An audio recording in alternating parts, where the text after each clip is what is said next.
Okay, let's dive in.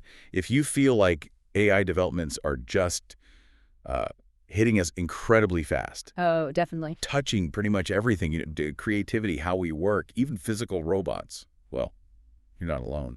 It really is moving at an incredible pace.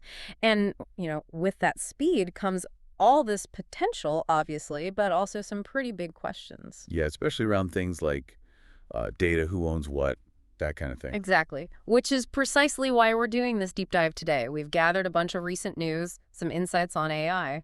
And the goal is simple, really. We want to help you cut through the noise, figure out what's actually important right now. Yeah, we'll be looking at making augmented reality easier for people to create. Like Right. how AI is boosting business productivity, bringing advanced robotics closer to maybe even home use. And the big one, the growing legal fights over the data that actually trains these AI models. So we've pulled together sources covering all these angles. The idea is to give you those key nuggets, the insights you need to feel up to speed. Exactly. Yeah. So let's get into this stack. What's the first thing catching your eye?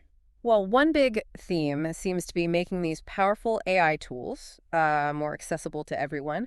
And a good example is in augmented reality, our sources flagged a pretty significant move from Snap. Ah, Snap. Yeah, known for their AR lenses, right? What's the news there? So they've launched standalone Lens Studio apps, not just desktop anymore, but for iOS and the web. Okay. And why that's a big deal is until now, Lens Studio was basically for professional developers, people working on powerful computers. Right, it was a pro tool. Exactly.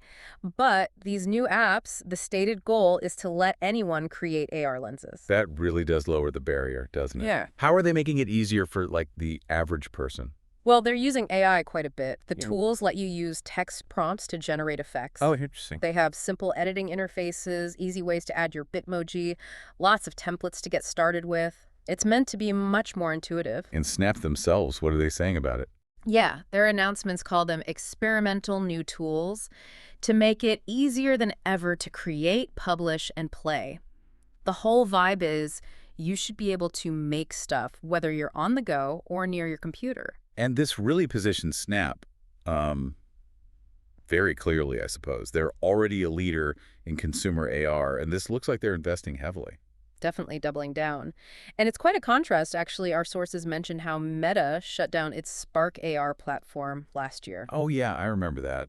Caused quite a stir, didn't it? It really did. A lot of angry creators. So Snap seems to be actively cultivating that creator community, trying to pull more people in. But it's interesting, while they're simplifying things for newcomers, they're not forgetting the pros, are they? The sources say they're also releasing advanced tools. That's right. Yeah, simultaneously. They're rolling out things for building more complex Bitmoji games like turn-based systems, customizable characters, Yeah. stuff aimed squarely at professional AR developers. So kind of a two-track approach then. Exactly. Democratize it, but also keep pushing the high end. Okay, so that's AI making creative stuff more accessible. What about the workplace? How's AI changing how we get things done? Sources point to OpenAI's ChatGPT, right? Yes, some major updates there. Really focused on business users, making ChatGPT more useful in a corporate setting. What kind of features are we talking about? Probably the biggest one is integration with cloud storage services. So ChatGPT can now connect directly to your stuff in Dropbox, Box, SharePoint, OneDrive, and Google Drive. Okay, hold on. Why is that such a big deal for someone at work? Because it means ChatGPT can look for information inside your company's own files. It's not just scraping the public web anymore. Wow. It can answer questions based on your internal documents, your data. The source example was like an analyst using company slide decks and reports stored in those services to help build an investment thesis. Wow. Okay, so it's querying your own knowledge base. Exactly. And OpenAI is stressing the security aspects, saying it follows your organization's existing access rules, which is obviously crucial. Yeah, you'd hope so. What else? Another feature, which honestly feels kind of like table stakes now for productivity tools, is meeting recording and transcription, built right into ChatGPT. Right, just getting a transcript isn't that new, but what can it do with it? Well, it doesn't just transcribe, it processes the audio, generates notes with timestamps, suggests action items. Okay, that's useful. And you can then query the information in those meeting notes just like you'd query a document. You can even turn the action items directly into a Canvas document that's OpenAI's own writing and coding tool. Of course, lots of companies are adding transcription and summaries now, right? Like ClickUp, Zoom, Yeah, Notion too. It's definitely a competitive space.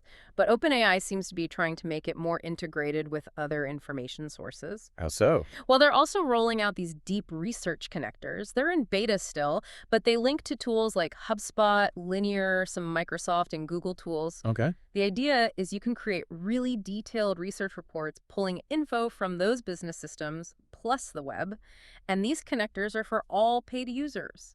And there was something else. MCP. Right, MCP Model Context Protocol. That's for the Pro, Team, and Enterprise tiers. Think of it like a universal adapter. It lets ChatGPT connect to other, maybe more specialized research tools or data sources your company uses. Got it. So putting all this together, the strategy seems pretty clear. Oh, yeah.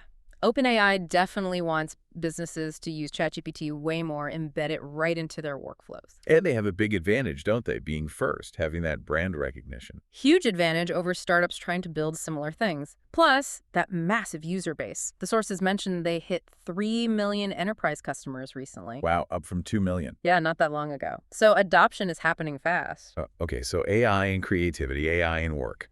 Let's shift gears a bit. Physical world stuff.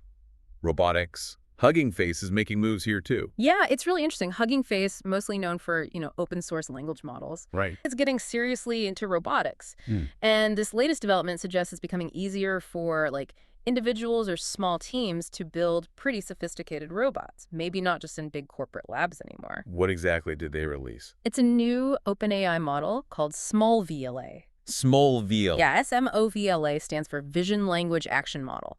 So it's designed to connect what a robot sees, instructions given in language like English, and then the physical actions the robot needs to take. Okay, connecting, seeing, understanding, and doing. Precisely. And Hugging Face is making some pretty bold claims. They say SmolVLA actually outperforms much bigger models on certain robotics tasks. Really? Despite being small. Apparently so. Yeah. And they say it's not just the model, but also a whole method for training and testing these kinds of more general-purpose robot AIs. What's their bigger goal with this? They're quite open about it. They want to, and I quote, democratize access to vision language action models. Basically speed up research towards robots that can do many different things. And this fits into other stuff they're doing in robotics. Yeah, definitely. It's part of their Lear robot collection models, datasets, tools. They also bought a robotics company, Pollen Robotics, recently. Oh, right. And they've even released their own, relatively low-cost robot hardware, including humanoids. And SmolVLA itself, how small is it? Technically, it's 450 million parameters, which, in the world of AI models, is comparatively small. And that size is important because... Accessibility. Hugging Face claims it's small enough to run on a single consumer GPU, like a gaming graphics card, or maybe even a powerful laptop. Like a MacBook. Yeah, they mentioned MacBooks. The point is you could deploy it on affordable hardware, potentially including their own robots. And there was a technical detail. Something about asynchronous inference. Ah, yes, the asynchronous inference stack. That's quite important, actually. Okay, break that down. What does asynchronous mean for a robot? It basically means the robot's brain can process its actions separately from processing what it's seeing or hearing. Why does that matter? Speed and responsiveness. Hugging Face says this separation means robots can respond more quickly in fast-changing environments. It doesn't have to wait for complex visual processing to finish before deciding its next move. Ah, okay. So it can react faster in the real world. Exactly. Makes it much more practical. And SmolVLA is out there. You can download it. Sources even mentioned someone on X, Twitter, claiming they were already using it to control a robot arm. Interesting. It's definitely heating up, though. Yeah. Hugging Face isn't alone in this open robotics space, right? Oh, no, not at all. You've got big players like NVIDIA, startups like K-Scale Labs, Dyna Robotics, Physical Intelligence, that's the one backed by Jeff Bezos. Right. RLWRLD, lots of activity. So, okay, we've seen this explosion of capability, creative tools, work tools, physical robots. AI is spreading everywhere incredibly fast. Yeah, the pace is just relentless. But running alongside all this innovation are these growing pains, these legal challenges, especially around the data. The fuel for the fire, basically. Exactly. And one of the biggest recent stories here is Reddit suing Anthropic. Yeah, this lawsuit cuts right to the heart of a massive issue for AI right now. Reddit's core claim is that Anthropic used Reddit's data, all that user-generated content, to train its AI models. Without permission. Without a proper licensing agreement, yeah. That's the allegation. And why is this specific case getting so much attention? Well, the sources frame it as Reddit being the first really big tech platform, a major source of data itself, Hmm. to legally challenge an AI company specifically over how it got its training data. But it's part of a wider trend, isn't it? We've seen others sue. Oh, absolutely. This isn't out of the blue. Think about the New York Times suing OpenAI and Microsoft. Right. Authors like Sarah Silverman suing Meta. The music industry going after AI startups. It's all based on similar grounds, using copyrighted or platform content without proper licensing or compensation for training AI. And Reddit seems pretty serious about this. Yeah, their chief legal officer put out a strong statement, something like, "We will not tolerate profit-seeking entities like Anthropic commercially exploiting Reddit content for billions without any return for Redditors or respect for their privacy." Pretty clear language. What's really interesting, though, is the contrast. Because Reddit has made deals with other AI companies, hasn't it? That's a key point the sources highlight. Yeah, they've struck deals with OpenAI and Google specifically to allow them to use Reddit data for training. But presumably with specific rules. Exactly. The implication is those deals came with terms to protect user interests, privacy, things like that. Anthropic, Reddit claims, didn't get such a deal. And the sources also mentioned the Sam Altman connection, OpenAI's CEO.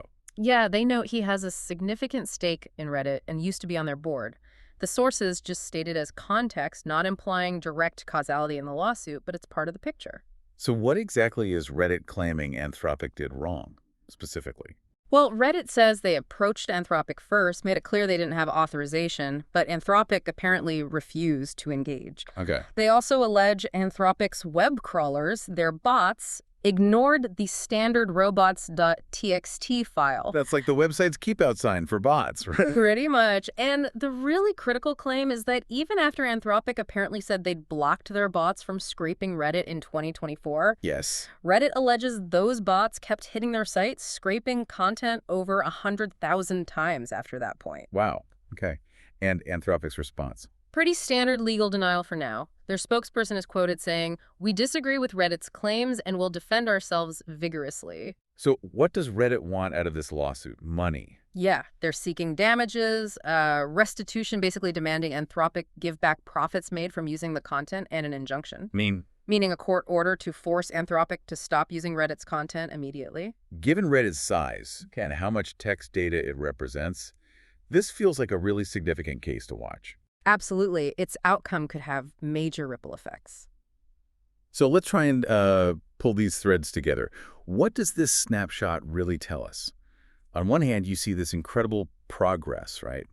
Innovation speeding ahead. Yeah, AI making things more accessible, creative tools, business tools, even robotics. It's spreading fast. Definitely expanding its reach, its capabilities. But, and it's a big but, this expansion is happening right alongside these huge legal question marks. These data battles like Reddit versus Anthropic, they expose this fundamental tension. The tension between wanting innovation And protecting the rights of the people and platforms whose data actually enables that innovation. And that's why doing these deep dives is so useful, isn't it? You get past the headlines and see these complex dynamics playing out. Exactly. You understand not just what AI can do, but also the forces shaping who gets to build it and, critically, whose data they get to build it on. It really shows a landscape that's just incredibly dynamic, both technically and legally. Absolutely.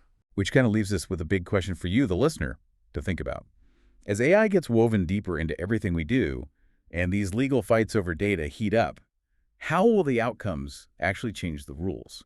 How will they redefine what fair use even means when you're training an AI? And what does that mean down the line? For the cost of AI models, for their availability? And what about the creators, the platforms whose data is potentially in the mix? Lots to consider there.